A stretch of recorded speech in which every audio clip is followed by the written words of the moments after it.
Welcome to Mccrackins Corner. Our guest today is Jay Goeppner. How are you doing today, Jay? I'm doing great. Glad you could make it to Mccrackins Corner. Nice to see you. I've caught your show and I love it and love the set. This is great. You know, Jay, I understand that you're really a big Beatles fan. Oh yes, yeah, very very big Beatles fan, and it all happened when I was growing up. I grew up from on the south side of Chicago, and I was the youngest of 6 kids. I have 5 brothers and a sister, and I was born in '63. So all my older brothers and sisters had the records, and I'd be listening to them, and How old were you when you started listening to music? When I was 8 years old, and A Hard Day's Night was on. They showed A Hard Day's Night. Oh, was it on TV? It was on TV. I was bitten by the bug. I was like, wow, these guys are cool. And I related more with, I had my favorite Beatle, John Lennon. I related more with John because he was kind of like how I was a little bit with... Was this at 8 years old? Yeah, at 8 years old, yeah. Point on. And my name is John. My real name is John. Okay. But growing up, I always liked to be called Jay. So you saw the show on TV, and then you felt attached to it, and then felt attached. Loved the Beatles. And from that point on, it was just that's all I was listening to. So were you singing at that point, or No, I wasn't singing then. It wasn't until like I was 13, 14 years old. Did you play any instruments prior? No, we didn't have any instruments. A lot of sports. We were an athletic family, so we were baseball, basketball, and football. And I played that all through high school, and so my father was an athlete. So all the boys, we were all very athletic. And, so 13, you started singing. 13 started singing, and listening to the records. Did you know you could sing when you were 13? No, I didn't know anything. I still don't even know if I could sing. Kind of like every time I leave a show, I'm like, oh, wow, I fooled them again. I'd be trying to put the accent on, Mr. John with his voice, and doing all the everything like that. And I wasn't much into the look-alike thing. I just kind of wanted to be myself, but to kind of goof around with the whole accent, and that's... So how long did it take you to actually evolve that sound? Yeah, when I was 14 and 15, I was listening to records and doing it, and then we got our first band, which was called Abbey Road, and it was me and my brother, Dan, and some Gilham, some friends from the old neighborhood. How many were in the band?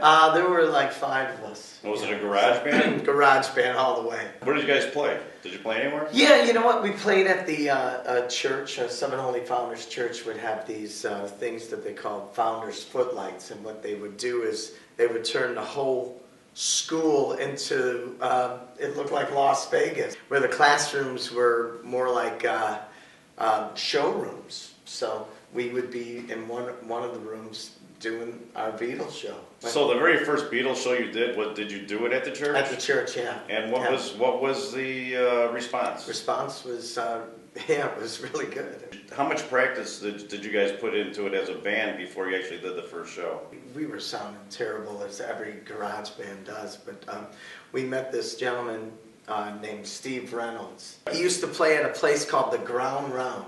Oh, sure. Ground Round, they used to have acoustic nights, and peanuts all over the floor. We did peanuts all over the floor, and Steve was there all the time singing. So he would, we'd go, hey, can we sing a song with you?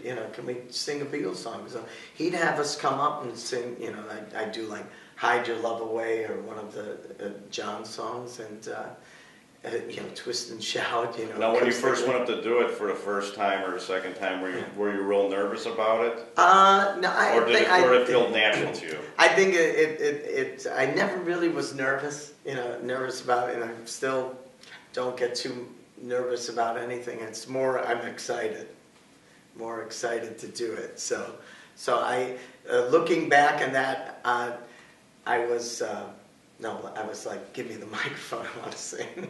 Nice. And I'm still like that, sorry guys, that's when we go to clubs and bands are up there, they know Okay, well, Jay's here. We'll call him up and he'll do a number with us. So after you did your first show at the church, you had a really good response out of it. What was next for you? The Elks Club and the American Legion halls had entertainment, and they asked us. How many people played instruments in your band Yeah, but they were like at that time? 3. How many of them, your members in your early band, sang? Was it you? It was me, my brother Dan, and then Don came around, and Was it all Beatles? It was all Beatles at that time, and then some '60s, and every once in a while British Invasion songs, and you know, all that English stuff. So at the same time, were you still doing sports? Yeah.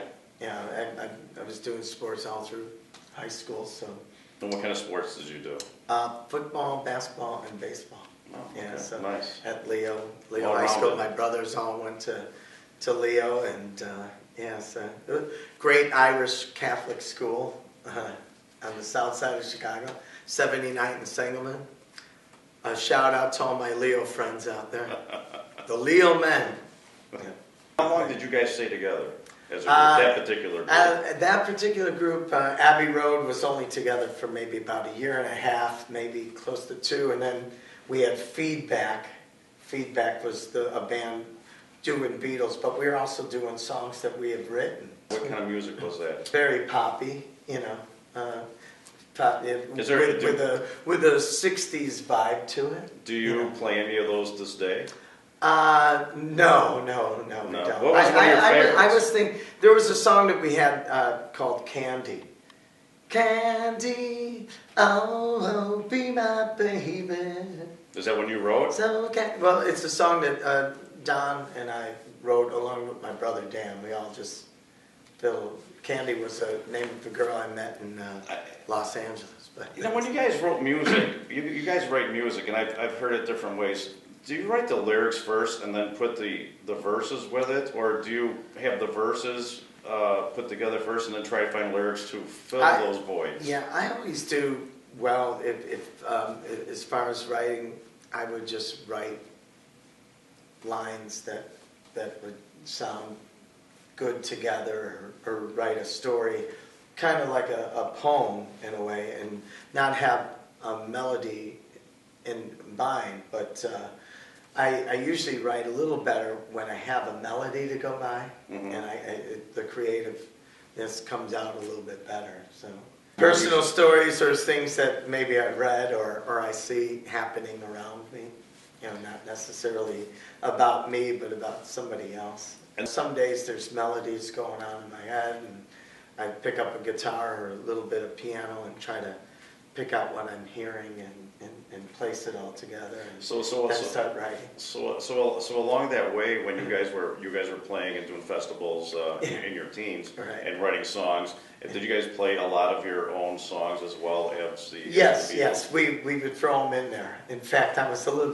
more. What kind of a response did you get from them? Well, sometimes people didn't even know. You know, we always would not announce that this is one of our songs. We would just say, okay, after I saw her standing there, let's just go right into it. And that's what we would do. We would just go into it and then end it, and if people were clapping, then we would say, that was one of our songs, a feedback song, you know. And, you know, so it would go like that. We used to go every year to Beatle Fest. They had this Beatles convention come to Chicago, and it was at the Palmer House in the late 70s, and it was called Beatle Fest, and it was like the coolest thing. I mean, I was 14 years old the first time I went there, and it was like 1978, and I think the first one here in Chicago was 1977. So we'd take the train to the city, to the Palmer House, to go to this event. And this is like 1978.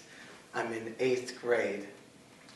Everybody was listening to REO Speedwagon, Cheap Trick, all these different bands, Journey. And I was just listening to the Beatles all the time.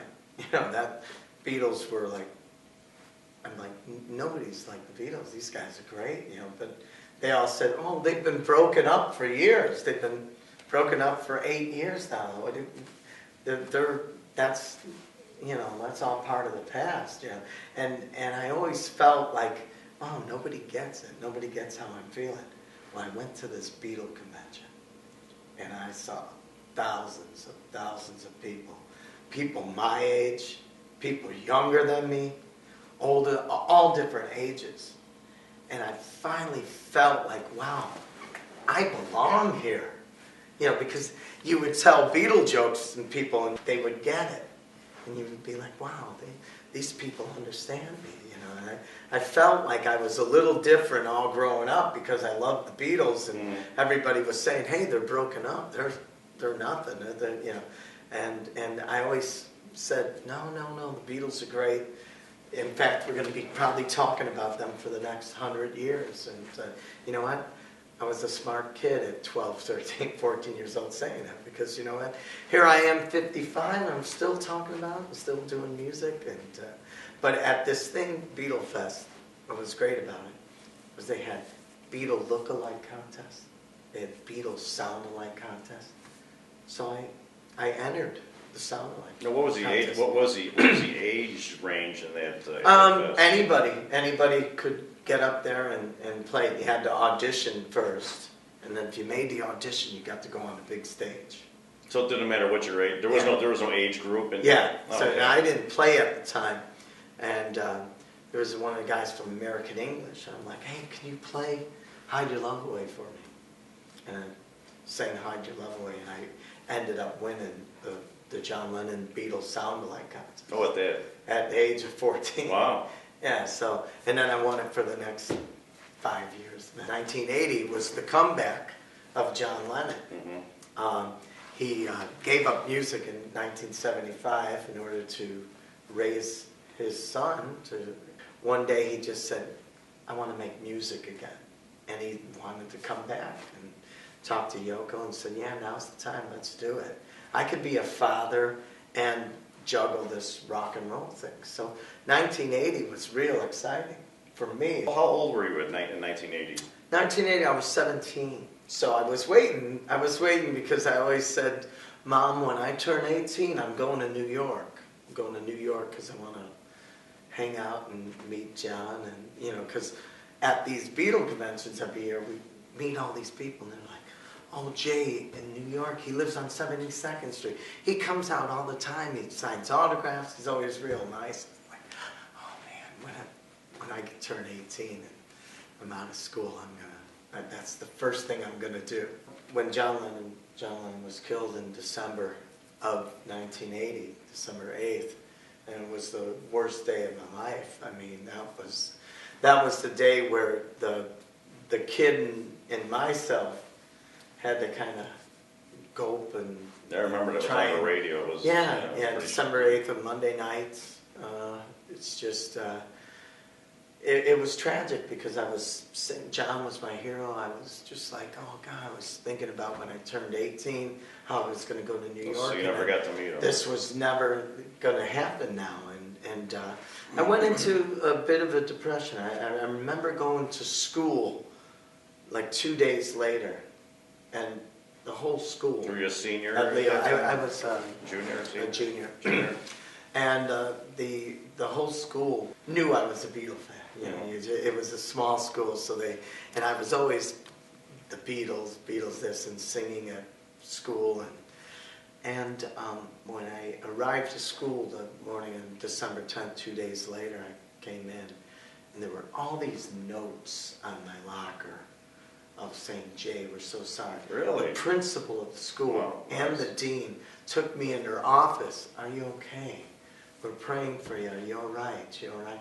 Yeah, I'm like, oh yeah. It was like, it felt like a brother had passed away or a family member, but to be embraced by the whole school like that, everybody, it was such a blow, and I was still in disbelief. There's a whole week and the whole process. So I was still listening to John music, but there was a period where every time I sang a John song, it'd make me sad. Did you sing after that? After that, it took a while.